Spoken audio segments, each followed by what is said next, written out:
Hey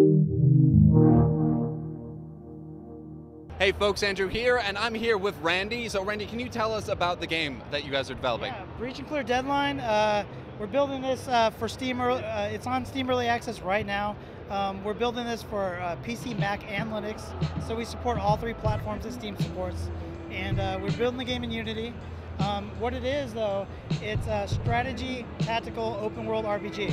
So we took a lot of inspiration from classic like PC titles like Fallout Tactics, XCOM games, Baldur's Gate, tons of games, the old Wasteland games, Wasteland 2, even some more current stuff, and kind of started saying, you know, what do we want to do? You know, we built the original Breach and Clear. It was a top-down tactical game, and it was very much mission-based, right? So you went from mission to mission.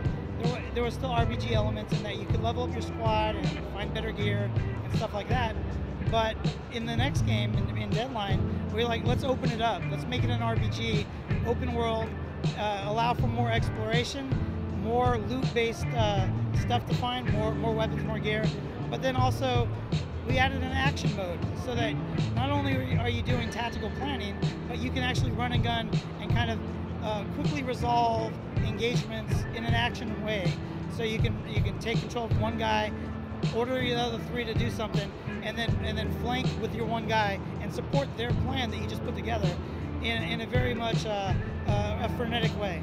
So we feel like it gives the best of both worlds, and players can kind of throttle it and say, oh, I want to play more in this real time with pause environment and do a lot more planning, or I want to do a mix of them. Now, what kind of customization can players expect from the characters in your game? So when you start the game, when you start the game's campaign, you can create your whole squad, right? So you not only set them up with a class. There's different classes that you can choose, and they all have different tactics and abilities. But you can also select the way they look, choose a face, kind of gear them up a little bit, change their uniform or what they're wearing. You can name them whatever you want. Most people name them after family and friends, right?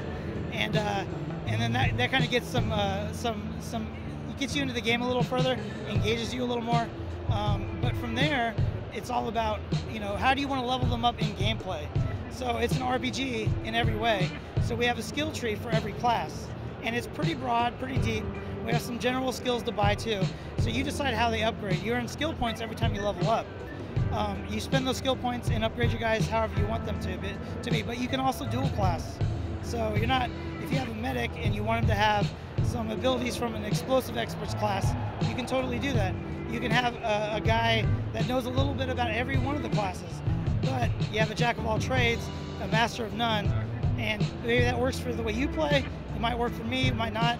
But everybody gets to choose how they evolve their team to take on the ever-evolving enemies. Can you talk a little bit about the enemies? Like, what are we fighting in your game? So, right now in Deadline, it all takes place in a quarantine city called Harbor City that's loosely based on Boston, like where we are right now. Okay.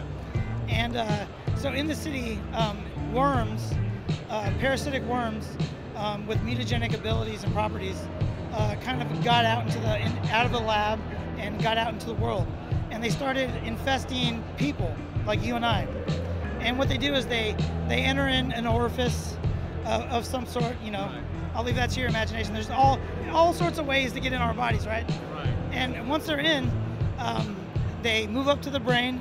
They actually take it over. They start feeding on the fluids. They shut down your higher level thinking and take over your central nervous system, start breeding and reproducing, and then you're a host that's in control. They're in control of you, and that's where you get the zombies.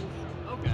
And then from there, since they have mutagenic properties, they start evolving and changing and mutating and get larger and larger. They might start having projectiles. We have an enemy type called the Breeder, which goes into hyper reproduction mode.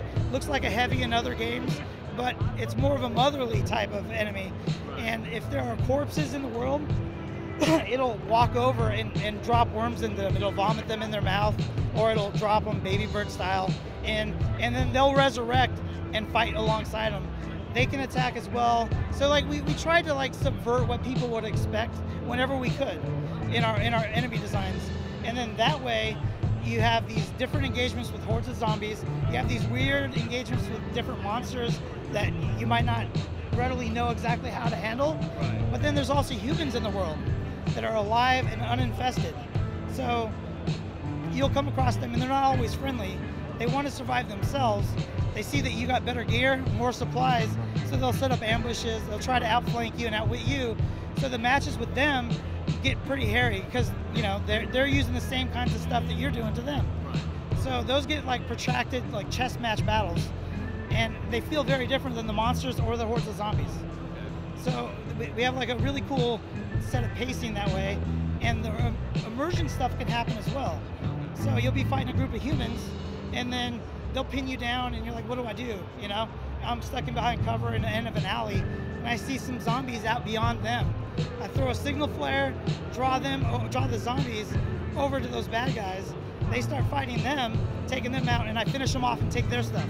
So like, there's a lot to play with. There's a lot of things that can happen, and we feel like we entered it. We wanted to give the best of all worlds in a lot of ways, being that it's turn-based.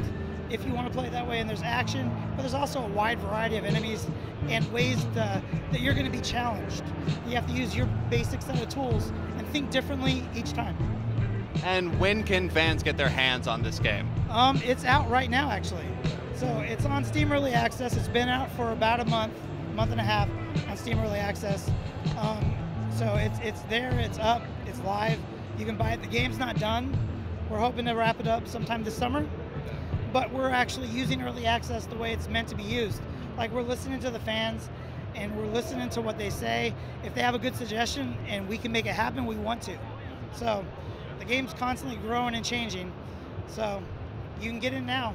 That's fantastic. Randy, thank you so much. Thank you very much. For more PAX coverage, be sure to head over to shacknews.com.